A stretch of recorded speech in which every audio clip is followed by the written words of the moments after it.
Jesus to Pilate, mine is not a kingdom of this world. Mine is not a kingdom of this world. So there are two kingdoms. There are two parallel kingdoms. Mine is not a kingdom of this world. Pilate, you are the king of this world. My kingdom is not of this world. Pilate thinks that Jesus is within his power and control. Pilate thinks he is the king of this world, and this man, this small man, is within his control and power. But the truth is the other way around. The truth is the other way around.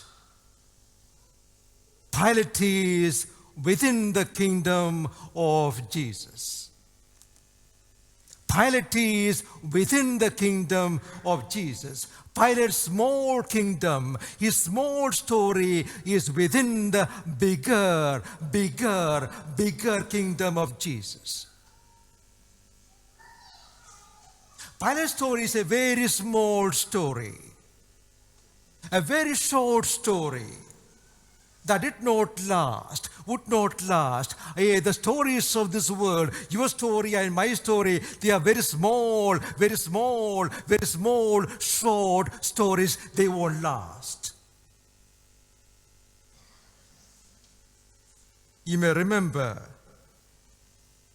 or you may have read, the beautiful article in last Sunday's bulletin by Father Ronald Rolhesa about two words. Tell yourself a better story. He was focusing on a book by James Hollis, Living Between Two Worlds. Living between two worlds. He goes on to say, I cannot solve your problem, but I can tell you a more compelling story for your misery. I cannot solve your problems or your issues, but I can tell you a more compelling story for your misery.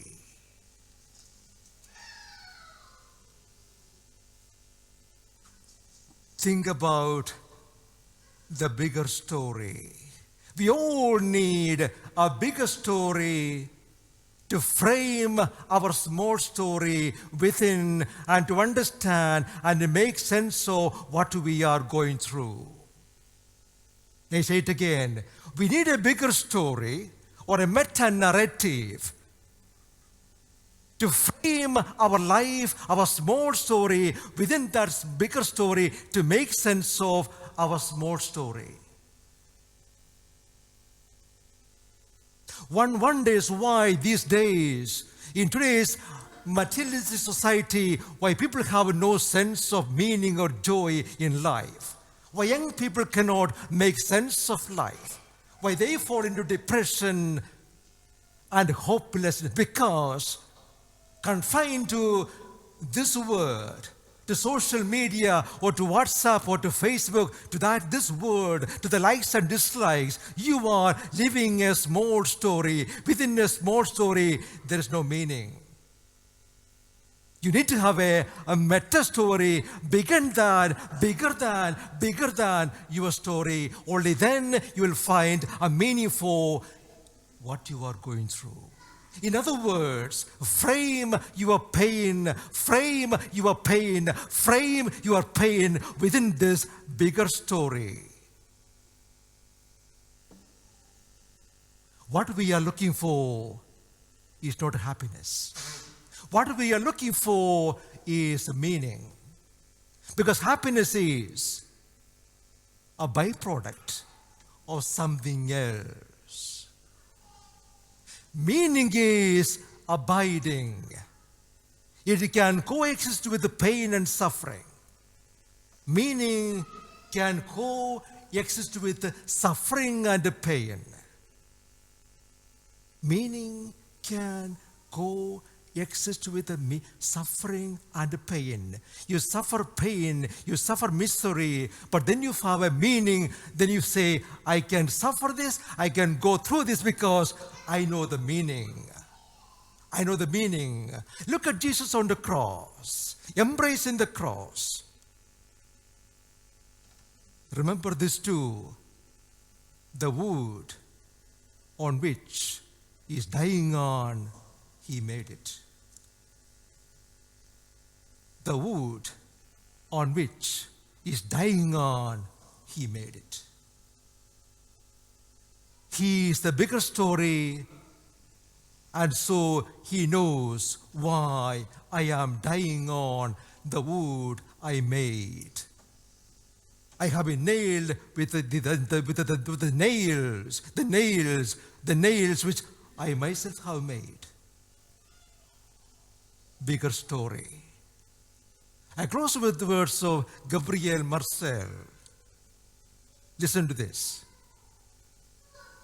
Life is not a problem to be solved. Life is a mystery to be lived. Life is a mystery to be lived. The story within which we frame our pain is the key to turning problem into mystery.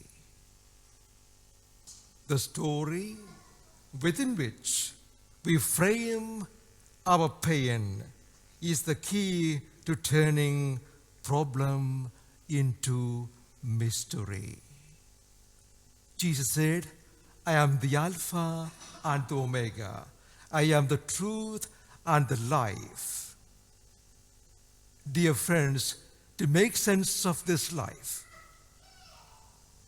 put your small story within the bigger story of Jesus. He is the truth, the Alpha and the Omega. We live in Him and die in Him. He is the only truth, and in Him alone we can find the meaning for this short life.